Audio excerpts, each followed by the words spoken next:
Right. We have not one, not two, but three reports from the good people at dubizzle and Bayut this morning. And we're looking a little bit beyond where we normally do, outside of Dubai, outside of Abu Dhabi, straight to the Northern Emirates, and not just the one we're always talking about. Very pleased to be joined by Fibha Ahmed, who's Vice President of Sales at dubizzle and Bayut. Hey, Fibha. Hey, good morning. So, the Northern Emirates, but not just one. How strong has the growth been in the Northern Emirates in the last year? It's interesting that, we always talk about Dubai and sometimes we talk about Abu Dhabi. Let's look at Northern Emirates. Northern Emirates has seen pretty much similar trends in terms of interest in real estate, which is of no surprise because UAE has been on an upward trajectory when it comes to promoting real estate and having policies and procedures in place to promote the interest globally as well as locally.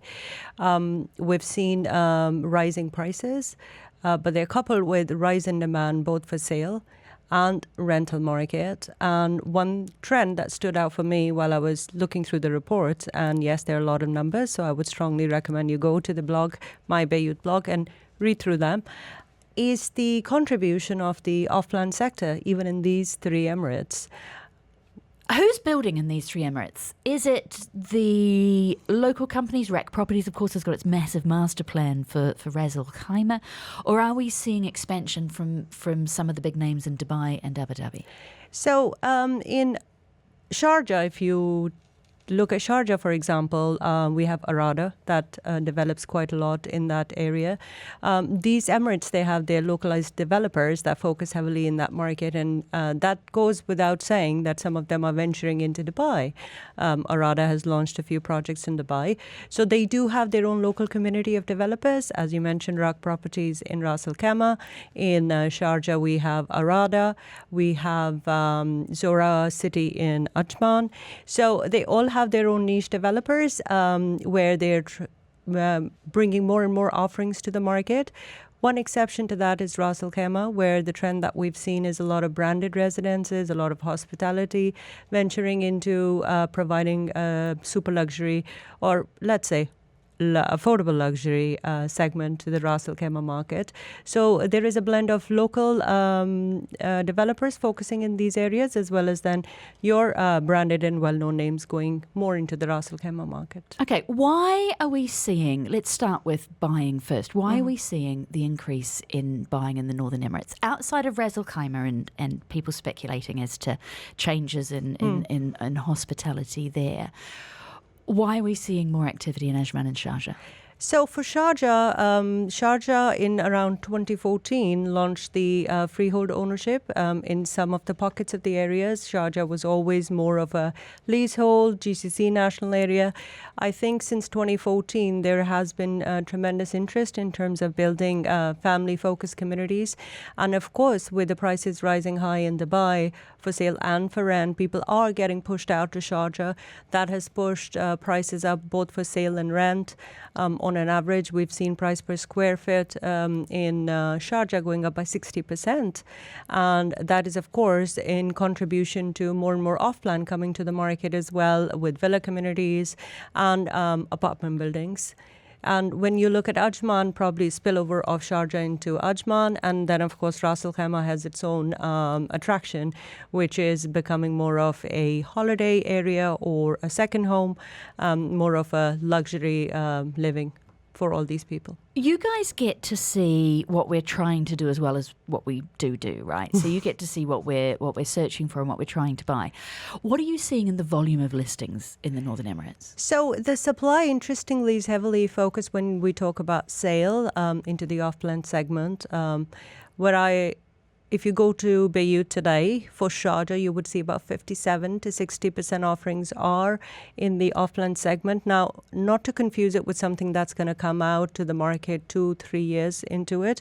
There are a lot of handovers that are expected in 2025 into 2026. In Ras Al Khaimah, about 80%, I would say, listings are for off-plan, with Ajman having the most percentage of ready or available properties listed for buying. So it's a healthy combination of what's existing in the market, but more focused on what's going to come in the market in the future, yes. What about people looking to live there now? What kind of increase are you seeing in searches to rent?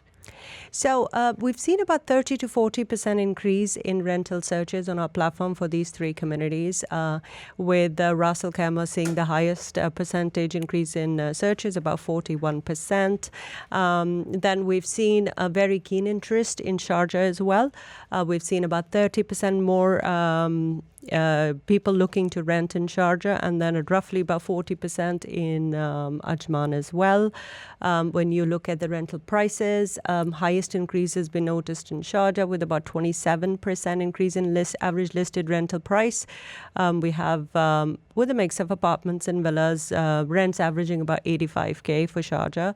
We have 45K for Ajman and roughly about 59 to 60K for Ras Al Khaimah. So yes, when you're looking for affordability, you would pivot to Ajman. If you're looking for a family-friendly, focused area, which is closer to Dubai, you have Sharjah.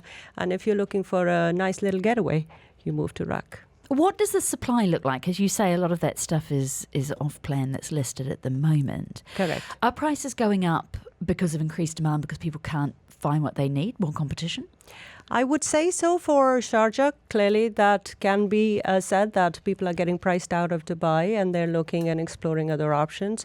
So due to its proximity to Dubai, Sharjah real estate market, and with a lot of inventory coming to market this year and early next year, is a great focus where you can kind of jump on to the real estate frenzy that's happening there.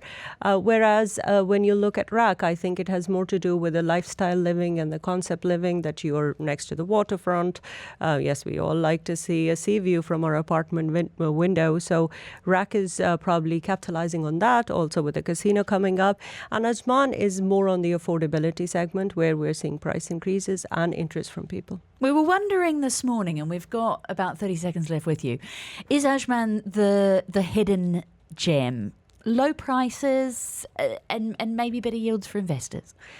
100%. I would say certain pockets in Ajman and Ras Al Khaimah can give you ROI up to 11%, 12%, which is pretty high when you compare it to averaging of 6 to 7% in Dubai and Sharjah. So yeah, if you are a savvy investor, you can certainly look into buying something in Ajman.